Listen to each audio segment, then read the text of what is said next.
नमस्कार साथियों, मैं सुनील शर्मा, आपका सजग प्रहरी। आज स्वतंत्रता दिवस के शुभ अवसर पे आप सबको शुभकामना प्रेषित करता हूं और उम्मीद करता हूं कि आप इस राष्ट्रीय पर्व को बहुत दिल से मना रहे होंगे। मित्रों, आज शुभकामना देने के साथ साथ कुछ और बातचीत करने का इरादा है आपके साथ। कल जयपुर शहर में जो बरसात हुई उससे बहुत जान और धन की हानि हुई है।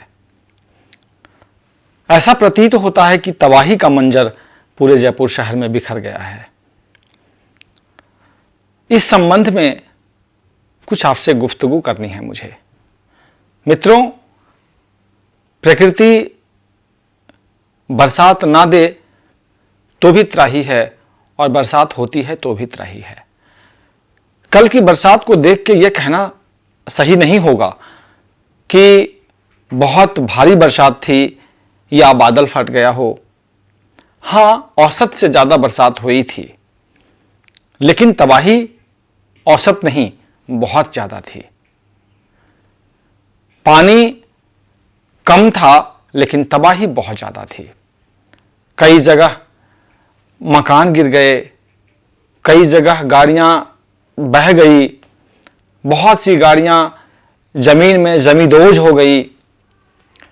मित्रों, एक बात मैं कहना चाहता हूं।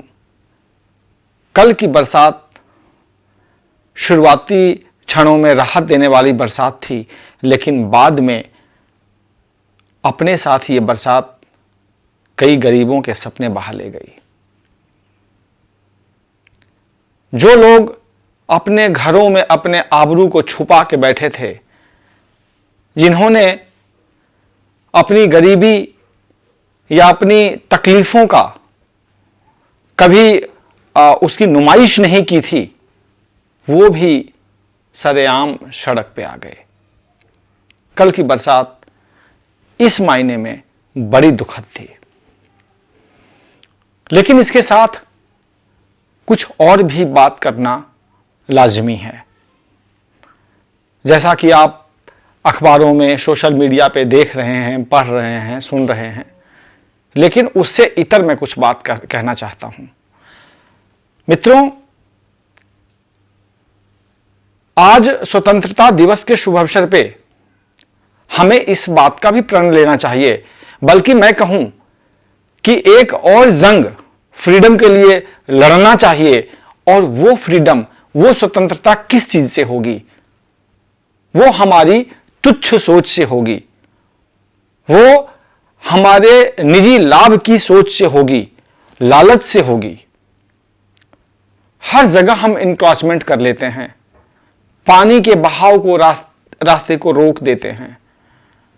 सरकार, प्रशासन और वैज्ञानिक कह रहे हैं कि पॉलीथीन का प्रयोग बहुत घातक है। हम धड़ल्ले से पॉलीथीन का प्रयोग कर रहे हैं।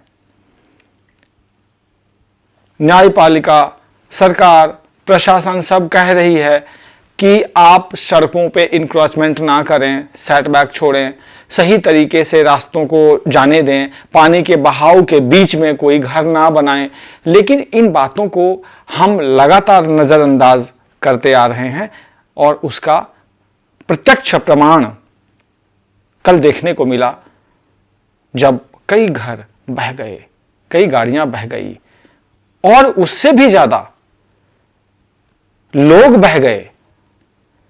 आपने वीडियो देखा होगा कि एक बोलेरो गाड़ी जा रही है, लोग मना कर रहे हैं, इसके बावजूद उनसे लापरवाही हो जाती है और वो पानी में घुस जाते हैं और फिर वो मृत्यु के शिकार होते हैं। मित्रों, क्या उनकी मृत्यु पानी की वजह से हुई है? मैं कहूंगा सोचने की आवश्यकता है कि हम लापरवाही करते हैं और उसका खामियाजा हमें भुगतना पड़ता है। आज स्वतंत्रता दिवस पे इस बात का प्रण लेना चाहिए कि हम स्वतंत्र होंगे उन रूढ़िवादी सोचों से, हम स्वतंत्र होंगे उस दकियानूसी विचारधाराओं से। हम स्वतंत्र होना चाहते हैं सिर्फ अपने हित की बात सोचने से, लालच से। यह समाज हम समाज का हिस्सा हैं और ये समाज हमारा है। हमें अपनी सोच बड़ी करनी चाहिए। कल आपने मेरा लाइव वीडियो देखा था, मैंने अपने ऑफिस का सारा दृश्य आपको दिखाया था। हम लोगों ने भी इस बात को महसूस किया कि हमसे कहीं गलती हुई है, ड्रेनेज सिस्टम को निकालने में गलती हुई है, उसको हम सही करेंगे। और अब इस बात का प्रण होना चाहिए, इस बात का संकल्प लेना चाहिए कि पानी के बहाव के रास्ते को ना रोका जाए। आज इन सब खबरों के बीच एक सुखद खबर है कि रामगढ़ बांध में 20 साल बाद, 21 साल बाद 4 फीट पानी आया है। मित्रों, 2012 में भी बारिश हुई थी, तब पानी क्यों नहीं आया? क्योंकि हमने बहाव के रास्ते को रोक दिया था।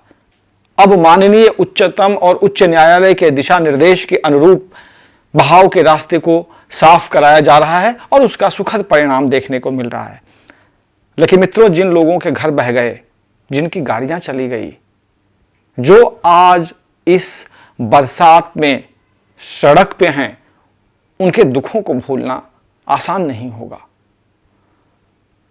हम सबका दायित्व है। पुलिस विभाग दिन रात इसमें मेहनत कर रही है। हमारे जिले में हर जगह हमारे अधिकारी गश्त पे हैं। कहीं भी जल भराव की सूचना मिलती है तो हम तुरंत पहुंच रहे हैं। जो हमसे बन पड़ रहा है वो हम कर रहे हैं, प्रशासन का सहयोग ले रहे हैं। लेकिन आप सबका सहयोग बहुत आवश्यक है। एक बात और कहना चाहता हूं कि जिस तरीके से आपने कोविड-19 के संक्रमण में पुलिस का रूप देखा, मैं आपको विश्वास दिलाता हूं कि इस बरसात के मौसम में जब भी कभी जल भराव की समस्या आती है और आएगी, पुलिस आपको खड़ी मिलेगी। लेकिन ये समस्या दोस्तों सिर्फ पुलिस के भरोसे, प्रशासन के भरोसे नहीं सुलझाया जा सकता। हम सबको प्रण लेना चाहिए और हमें उन दकियानूसी और अपने हित, अपने लालच की सोच से आजादी पानी होगी, ताकि जयपुर शहर जो स्मार्ट सिटी है, जो इतना खूबसूरत शहर है, गुलाबी शहर है, जो आज से सैकड़ों वर्ष पूर्व इतना खूबसूरत बनाया गया, कहीं ना कहीं हमसे गलती हुई है और हमने इसके जल निकास की समस्या को हल्के में लिया और उसका कल खामियाजा भुगतना पड़ा है। मैं फिर कह रहा हूं कि कल की बरसात अच्छी बरसात थी। कल की बरसात बहुत बढ़िया बरसात थी। अगर बढ़िया कुछ नहीं था तो हमारी व्यवस्था, प्रशासन की तैयारी, हमें और मेहनत करने की आवश्यकता है। प्रशासन को और मेहनत करने की आवश्यकता है। आपने अखबारों में पढ़ा होगा कि रेस्क्यू टीम लगातार जहां जहां से कॉल्स आ रहे थे वहां पहुंच रहे थे वो लोग, लेकिन और भी ज़्यादा मेहनत करने की आवश्यकता है। मित्रों, इस वीडियो का एक ही उद्देश्य है कि आप जहां भी हैं, आप पानी के रास्ते को ना रोकिए। हमारा रास्ता कोई रोक लेता है तो हमें कैसा महसूस होता है। और पानी कभी भी अपना रास्ता नहीं छोड़ता। मित्रों, 20 साल, 30 साल, 50 साल बाद भी पानी अपना रास्ता इख्तियार करता है। हम प्रकृति को चुनौती ना दें, और हमने प्रकृति को चुनौती दी, उसका नतीजा हमने देखा है और देख रहे हैं, कोविड-19 संक्रमण। हम दोबारा चुनौती ना दें। अब प्रकृति हमें मैं बहुत शुक्रगुजार हूं नेचर का, ईश्वर का, कि कल फिर उन्होंने हमें संकेत दिया है। और इस संकेत को नजरअंदाज करने का मतलब है तबाही, और वो तबाही हमारे द्वारा लिखी जाएगी, हम सब के द्वारा लिखी जाएगी। उस तबाही के लिए ना ईश्वर जिम्मेदार होंगे, ना प्रकृति जिम्मेदार है, और न कोई और। उसके लिए मानव जाति जिम्मेदार होगी। मित्रों, एक बात और कहना चाहता हूं कि आज स्वतंत्रता दिवस है। आप सब उन वीरों को और उनकी शहादत को भी याद करें, जिनकी वजह से आज हम स्वतंत्र हैं और इतना अच्छा माहौल हमें मिल रहा है देश में। और उम्मीद करता हूं कि जो अगली बरसात आएगी, क्योंकि आज मौसम खुला हुआ है और आज सुबह से बरसात नहीं हुई है। लेकिन अब जब भी बरसात होगी तो ना सिर्फ प्रशासन और पुलिस, आप सब भी कमर कस के इस मैदान में, इस जंग में हमारे साथ होंगे। जय हिंद, जय भारत।